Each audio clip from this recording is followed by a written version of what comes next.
প্রিয় ছাত্রছাত্রীরা, আজকে আমি তোমাদেরকে এই ভিডিওর মাধ্যমে মাধ্যমিক 2025 সালে পরীক্ষার জন্য এবিটিএ টেস্ট পেপারে যে সমস্ত প্রশ্নগুলো দেওয়া হয়েছে ইতিহাসের পেজ নম্বর 418-তে, সেখানে বিভাগ ক এবং ক্ষয়ের যে সমস্ত প্রশ্নগুলো আছে সমস্ত প্রশ্নের উত্তর আমি আলোচনা করবো। 1 নম্বর প্রশ্ন অর্থাৎ এমসিকিউ এবং এসইও টাইপসের প্রশ্ন।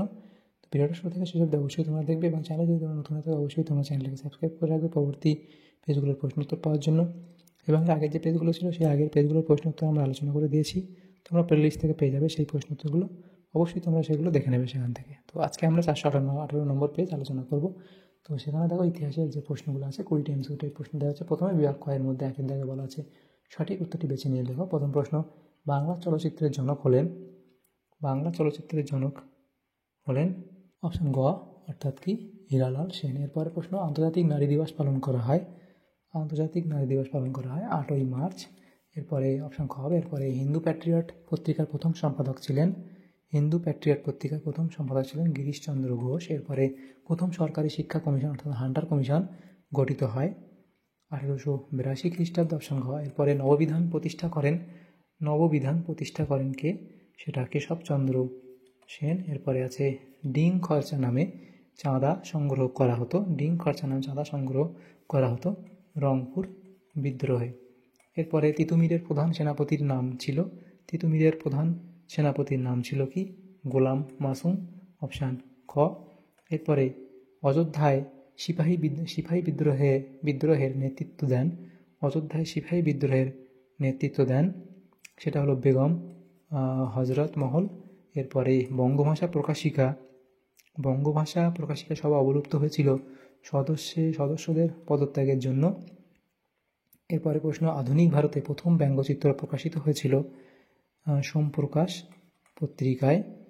এরপরে ভারতে প্রথম ছাপাখানার প্রচলন করেন পর্তুগিজরা, অপশান ক। এরপরে 1 পয়েন্ট ভারত দাগের প্রশ্ন, সেখানে দেখো যেটা বলা হয়েছে যে শান্তিনিকেতনে প্রতি বছর বৃক্ষরোপণ উৎসব পালিত হয়, সেটা হবে কত? শান্তিনিকেতনে বৃক্ষরোপণ উৎসব পালিত হয়। তো দেখো এখানে তোমাদের এটা 22শে শ্রাবণ হবে, তো এখানে সেই পয়েন্টটা তো দেওয়া নেই, অন্য অনেকগুলো দেওয়া আছে। তো এরপরে প্রশ্ন থেকে বলা আছে হালি প্রথা প্রচলিত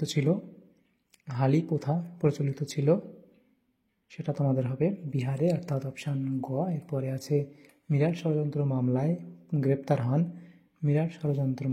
হন মুজাফফর আহমেদ। এবং এরপরে গান্ধী বনাম লেনিন ইংরেজি পুস্তিকাটি রচনা করেন শ্রীপাদ অমৃত ডাঙ্গে। এবং এরপরের প্রশ্ন বলা আছে ভারত স্ত্রী মহামণ্ডল প্রতিষ্ঠিত হয়েছিল 1911 খ্রিস্টাব্দে, অপশান গ। এরপরে আছে দীপালি সংঘ ছিল একটি বৈপ্লবিক সংগঠন। এজাভা সম্প্রদায়ের অন্যতম নেতা ছিলেন নারায়ণ গুরু, অপশান ক। এরপরে আছে পুনর্গঠিত কেরালা রাজ্যটি অবস্থিত ছিল কোথায়? মালাবার উপকূলে, অপশান ঘ। এরপরে সিকিম ভারতভুক্ত হয় 1975 খ্রিস্টাব্দে। তাহলে এগুলো হলো আমাদের। এরপরের যে প্রশ্নগুলো আছে এমসিকিউ এরপরে বিভাগ খ 2 দাগের প্রশ্ন, নিচের প্রশ্নের উত্তর দাও। প্রতিটি উপবিভাগ থেকে অন্তত একটি করে মোট 16টি প্রশ্নের উত্তর দাও। উপবিভাগ 2.1 একটি বাক্য উত্তর দাও। প্রথম প্রশ্ন, বাংলা ভাষায় প্রকাশিত প্রথম রাজনৈতিক পত্রিকাটি লেখো। তো সেটা হবে সোমপ্রকাশ,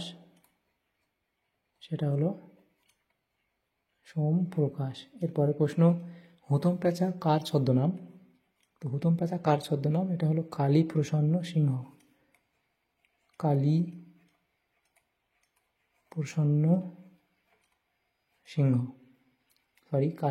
সিং। এরপরে প্রশ্ন দেওয়া আছে ফরওয়ার্ড ব্লক দলকে প্রতিষ্ঠা করেন। তো সেটা হবে নেতাজি সুভাষচন্দ্র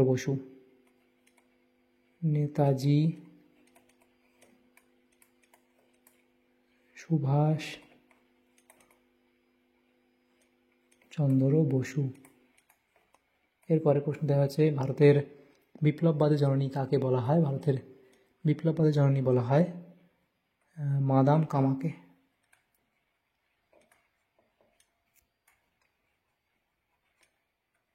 এরপরে ঠিক ভুল নির্ণয় করতে দেওয়া হয়েছে। প্রথম বলা আছে ভারতীয় উপমহাদেশের প্রথম মহিলা কলেজটি হলো বেথুন কলেজ, এটা এখানে ঠিক বলা হয়েছে। এরপরে সুই মুন্ডা কোল বিদ্রোহের নেতা ছিলেন, এটা এখানে ঠিক বলা হয়েছে। নেক্সট প্রশ্ন যেটা আছে বর্তমান ভারত গ্রন্থে ক্ষত্রিয় জাগরণের ইঙ্গিত আছে। এটা এখানে ভুল বলা হয়েছে। এরপরে প্রশ্ন, 1946 খ্রিস্টাব্দে দিল্লিতে প্রথম নৌবিদ্রোহের সূচনা হয়েছিল, এটা এখানে ভুল বলা আছে। এরপরে দেখো এখানে যেগুলো বলা হয়েছে, যে প্রশ্নগুলো আছে, কয়স্তম্ভের সঙ্গে ক্ষয়স্তম্ভ আমাদের মেলাতে দেওয়া হয়েছে, কয়স্তম্ভ এবং এদিকে ক্ষয়স্তম্ভ দেওয়া আছে। তো সেখানে প্রথম দেখা আছে উৎপল দত্ত, সেটা তোমাদের মিলবে টিনের তলোয়ার এবং তারকনাথ পালিত, সেটা হবে বেঙ্গল টেকনিক্যাল ইনস্টিটিউট। উপেন্দ্র কিশোর রায়চৌধুরী, সেটা হবে গুপি গাইন বাঘাবাইন এবং স্বামী বিদ্যানন্দ, সেটা হবে দ্বারভাঙা কিষাণ আন্দোলন। এগুলো মিলিয়ে নেবে ক্ষয়স্তম্ভ। এরপরে দেখো 2.4-এ যেগুলো ছিল ম্যাপ পয়েন্টে, সেগুলো আমরা আলোচনা করবো না। এরপরে চলে আসবো আমরা উপবিভাগ 2.5-এ, সেখানে নিম্নলিখিত বিবৃতিগুলির সঙ্গে সঠিক ব্যাখ্যা নির্বাচন করো। তো প্রথম বিবৃতি, 1823 খ্রিস্টাব্দে রামমোহন রায় লর্ড আমহার্স্টকে চিঠি লিখেছিলেন। তো তিনি কেন চিঠি লিখেছিলেন এই ব্যাখ্যা তোমাদের 2 হবে, যে ভারতে পাশ্চাত্য শিক্ষা বিস্তারের আবেদন জানিয়ে। নেক্সট বিবৃতি, রবীন্দ্রনাথ ঠাকুর গোরা উপন্যাস লিখেছিলেন। তিনি কেন লিখেছিলেন গোরা উপন্যাস? সংকীর্ণ জাতীয়তাবাদের সমালোচনা করার জন্য। এরপরে গান্ধীজি লবণ আইন ভঙ্গের মধ্য দিয়ে আইন অমান্য আন্দোলনের সূচনা করেছিলেন, সেটা হলো ব্যাখ্যা 1, লবণ অতি প্রয়োজনীয় এবং নিত্য ব্যবহার্য দ্রব্য। এরপর 2.5-4 বলা আছে বিবৃতি, মাতঙ্গিনী হাজরা পুলিশের গুলিতে মৃত্যুবরণ করেন। তিনি কেন মৃত্যুবরণ করেন? তিনি পুলিশের সঙ্গে সশস্ত্র সংগ্রামে মারা যান।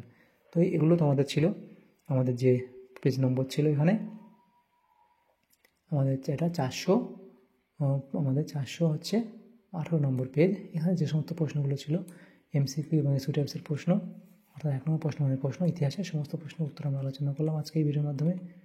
তোমাদের যদি সামান্য উপকার এসে থাকে ভিডিওটা অবশ্যই লাইক করবে, বেশি বেশি করে বন্ধুদের সাথে শেয়ার করবে এবং পরবর্তী পেজগুলোর প্রশ্ন উত্তর তোমরা পাওয়ার জন্য আমাদের চ্যানেলটাকে তোমরা সাবস্ক্রাইব করে রাখবে।